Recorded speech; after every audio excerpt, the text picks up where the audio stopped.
Tony, if you want to go first. I have a question for you. So you guys just announced some new characters. The characters of Commander Tysus, that sounds a lot like the crew of a starship. Can you tell us anything more about them? And are they the original crew of the Protostar? Nice question, but we can't tell you any of that. And you're wrong. I can say he's wrong on what he just said. We have to keep our details tight on that one. Oh yeah, top secret. I'm sorry. Okay. Well, I tried. Okay, Aaron, go ahead. Yeah, this question is actually from 12-year-old Emily, who's going to be co-starring Discovering Trek. Yes, who I spelled correctly on Twitter. Yeah. Good job. Yeah, that's right. So she would like to know, was Prodigy an idea you brought to CBS, Paramount, Nickelodeon, or were you asked to develop a Star Trek show for kids by them and Prodigy came from that?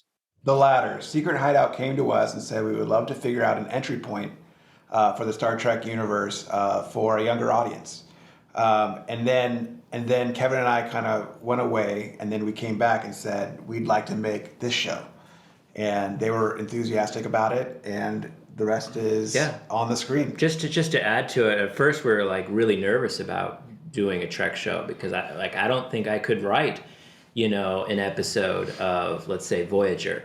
But when we left that meeting, we were like, well, what would we do? And we decided, wait a minute, if these main characters are outside of everything Starfleet and they start to discover it and learn it and stuff, I'm like, that's really relatable. That's a wonderful jumping off point for kids, right? Yeah, definitely. Because most shows, they're always these fully formed officers who just know everything, right? They're the best of the best. What kid is the best of the best? And I think the first thing we would say very early on is we don't want to work on Little Kirk, Little Spock. Like that sounds like a terrible show. I'm sure it has an audience, but we don't want to write that. Yeah. Jenna? Thank you. Hi, thank you so much for your time. And on that take, doing the show for the kids, what was like the most challenge? What was most difficult to adapt from a grown up to this a kid show? Well, we always try to blur the line. I mean, we never really view it as a kid show. We view it as a show for people who don't know Star Trek, which could be young or old. Yeah. Young or old. And so we always had the perspective of the outsider, and that freed us up. We wanted to keep the stakes real, for an older audience. We never want to dumb things down for kids. Kids are really smart, and they may have a learning curve in this show, but they'll get there. I think the hardest part is the balancing of the tone. It's really hard, I think, as a writer, to get that tone that will hit everyone, right? The comedy needs to be smart. The storytelling needs to be really clever. It can't, it's got to work for both kids and adults. So I found that's always the challenge. But a lot of Star Trek already is great for all ages. But there's always a few episodes that might not be appropriate for kids, and our show, I'm sure, will avoid those episodes. Thank you. Trek Core? Hi, thanks, guys.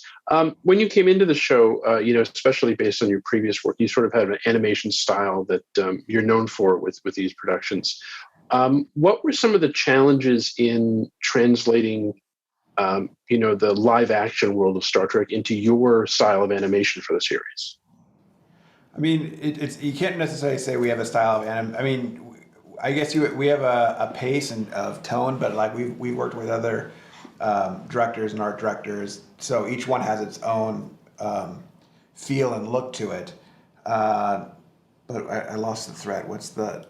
I was going to hand it to Ben to answer. Well, I mean, more for your 3D style of animation.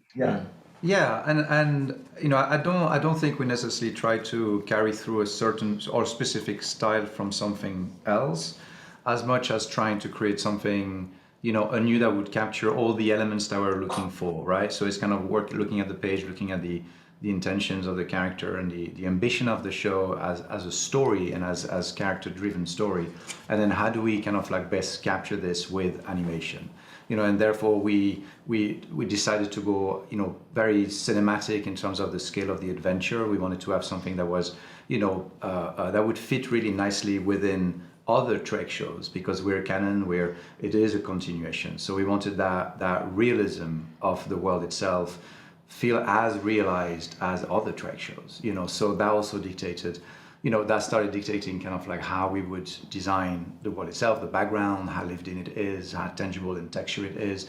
So, I think those are the different pieces that we've been looking at doing. Character design, we wanted to have something that had sufficient amount of detail, facial detail, being able to emote very much, so we could really kind of like, focus on close-ups and emotion as much as the danger and the stake, the fun, the adventure, all of these elements. We wanted to be able to shoot it at any distance for it to look good. So again, those are the elements that I think have come together and made the look of Prodigy, at the end of the day, I think, right? Ashley? Hi. Question for Ben.